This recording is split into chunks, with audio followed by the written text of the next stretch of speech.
వద్దు. దేవుని స్తోత్రం. హల్లెలూయా.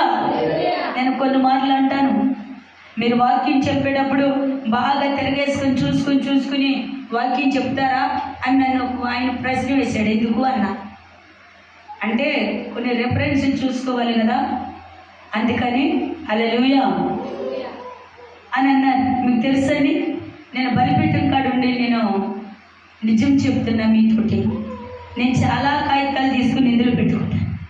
హల్లెలూయా. నేను ఇక్కడ నిలబడి ఉన్నప్పుడు నా దేవుడు చూపించిన వాక్యం ఇదండి, ఇది మాట్లాడు అన్నారు. నేనైతే మొదటి సమయాల గ్రంథం రాత్రే తీసుకున్నా, పొద్దున్నే కొన్ని తీసుకున్నా. దేవుని స్తోత్రం. నేను ఎప్పుడు నా సొంత ఆలోచనతో నేను మెసేజ్ చెప్పనండి, నా దేవుడు చూపించిన దాన్ని బట్టి నేను నడిపింపబడతాము. దేవుని స్తోత్రం. హల్లెలూయా. అందుకే మన సలహా ఎక్కడ తీసుకోవాలి? ఆయన దగ్గర తీసుకోవాలి. హల్లెలూయా.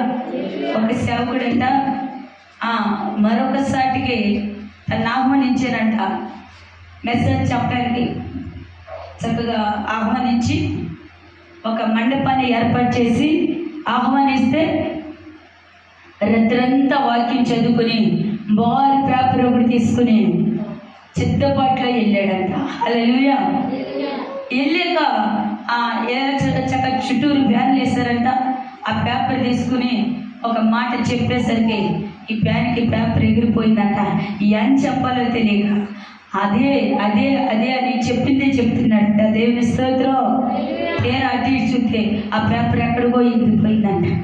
పేపర్ మీద మరొక దాని మీద కాదండి ఆధారము, నా దేవుని మీద ఆధారము కలిగి ఉంటే నువ్వు నిలబడి మాట్లాడుదురుగా. హల్లెలూయా. నీ హృదయంలో నీ మనస్సులో నా దేవుడు ప్రేమను కుమ్మరించగలుగును. హల్లెలూయా. హల్లెలూయా. నువ్వు వాక్యం మీద ఆధారపడి ఉండాలి. మొట్టమొదటిగా ఎవరెవరో సలహాలు కాదు నువ్వు తీసుకోవలసింది. ఎలా చేస్తే బాగుంటారా అది కాదు. నీవేమి చెయ్యాలనుకున్నా నా దేవుని యందు నిలబడు, నా దేవుని దగ్గర నుండి ఒక జవాబును పొందుకో. అప్పుడు ఆగిపోయిన కార్యాలన్నీ కూడా సఫలపరచగలుగును కాక. ఆమేన్. ఆయన నుండి తీసుకోవాలి నువ్వు ప్రతి ఒక్కటి కూడా.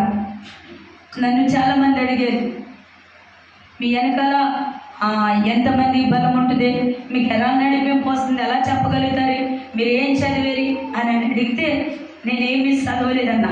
అది చాలుగా నాకండి. చదువుకోకనే అంతంత లోతుగా వాక్యం ఎలా వెళ్తుంది అన్న ఒక సేవకుడు అడిగాడండి. దేవుని స్తోత్రం. హల్లెలూయా. హల్లెలూయా. హల్లెలూయా.